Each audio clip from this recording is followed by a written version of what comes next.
کہ یاد رکھیں کہ ہمارے یہاں میراث میں اتنی گڑبڑ ہوتی ہے، الحفیظ علمان جس کا زور چلتا ہے وہ فرعونیت دکھاتا ہے، حتی مائیں کم فرعونیت دکھاتی ہیں آپ کے خیال میں.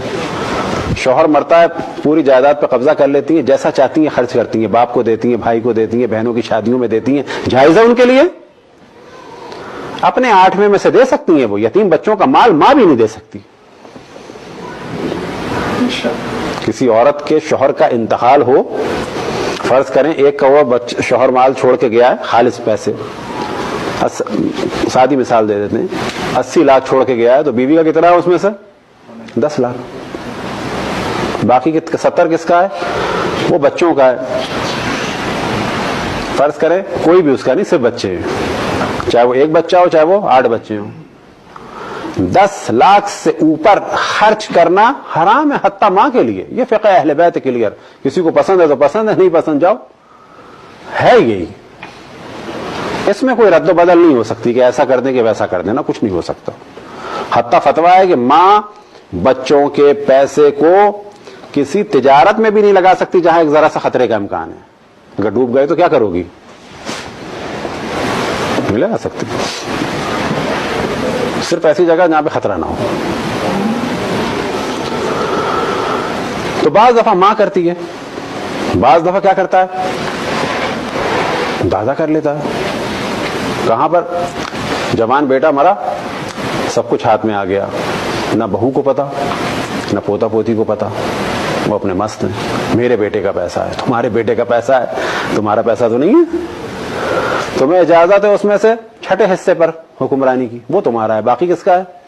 باقی اس کی بیوی کا ہے، تمہاری بیوی کا ہے اگر وہ ہے کوئی، کیونکہ بیٹا تمہارا تو نہیں مرا خالی، تمہاری بیوی کا بھی بیٹا تمہارا ہے، ان بچوں کا بھی ہے.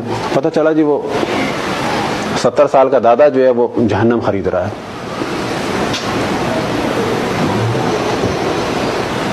بعض دفعہ یہ کام کون کرتے ہیں؟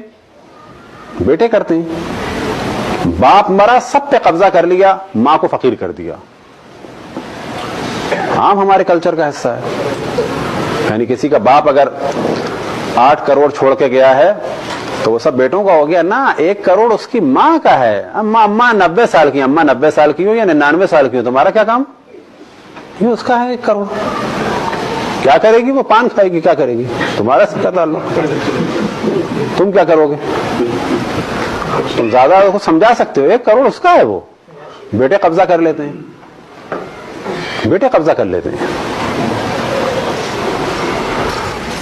اور جو سب سے زیادہ کام ہو رہا ہے وہ کیا ہو رہا ہے؟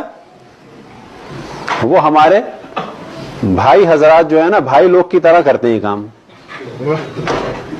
سب سے زیادہ جو ڈاکوؤں والا کام کرتے ہیں ہمارے معاشرے میں، انڈیا پاکستان میں، چاہے وہ سنی ہو، چاہے وہ شیعہ ہو، چاہے وہ سندھی ہوں، بلوچ ہوں یا پنجابی ہوں، چاہے مہاجر ہوں، چاہے وہ ادھر انڈیا کے ہوں اوپر نارتھ کے یا ادھر ساؤتھ کے، سب سے زیادہ جو خیانت کرتے ہیں باپ کے مرنے کے بعد کون کرتے ہیں؟ بھائی.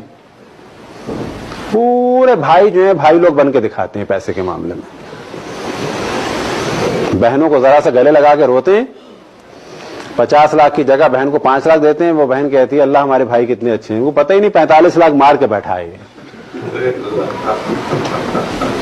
یہ ہمارے کلچر کا حصہ ہے. یہ ذہن میں رکھیں کہ اگر آپ میں سے بھی کوئی ایسا ہے کہ جس کا گھر انڈیا پاکستان میں ہے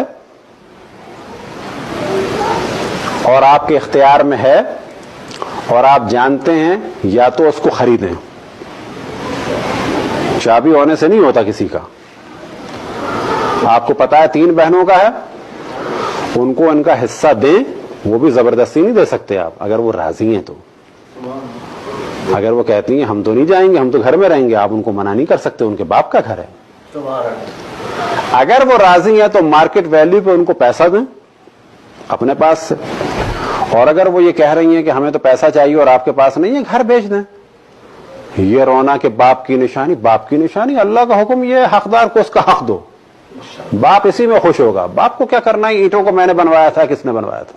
یہ دروازے میں نے بڑھئی کے بنوائے تھے، تو بس یہ دروازے گھر جو ہے خالی پڑا رہے اور میری بیٹیاں جو ہیں وہ پریشان رہیں. فرض کریں آپ میں سے کوئی جانتا ہے گھر بکے گا تو بہن کی بیٹی کی شادی آرام سے ہوگی، اس کو پیسے دیں. یہ جو بہن پریشان ہے باپ خوش نہیں ہے قطعاً اس سے, باپ خوش ہو یا نہ ہو اللہ خوش نہیں ہے. تو سب سے زیادہ اہم مسئلہ جو ہے یاد رکھیں میراث کا ہے کہ حقدار کو اس کا حق دیا جائے.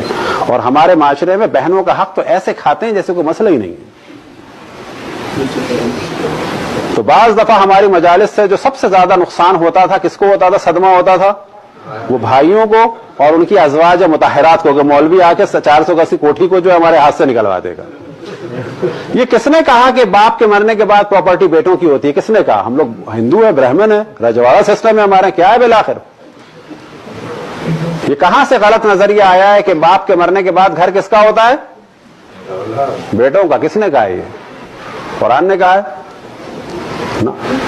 باپ کے مرنے کے بعد چاہے بزنس ہو چاہے گھر ہو, کس کا ہوتا ہے؟ باپ کے وارثوں کا. حتیٰ وہ بزنس کہ جو باپ نے ڈیولپ کیا تھا اور باپ کے زمانے میں باپ کی اجازت سے میں بیٹھتا تھا,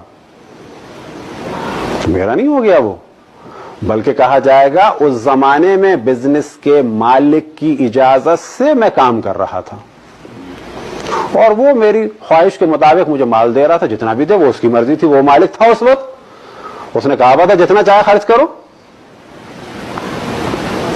لیکن باپ کی آنکھ بند ہوتے ہی وہ بزنس ہو یا آفس ہو یا کسی قسم کا لائسنس ہو,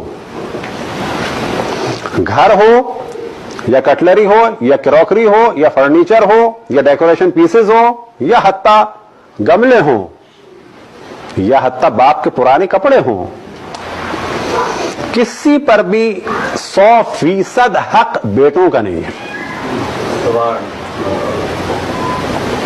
صرف ایک چیز پر بڑے بیٹے کا حق ہے, وہ کیا ہے؟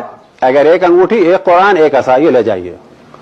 لوگ کہتے ہیں بڑا بھائی, بڑے بھائی کو صرف یہ حق ملے گا. اور ایک اور حق بھی ہے, باپ کی قضا, نماز اور روزے. صلوات پڑھیں پر محمد والے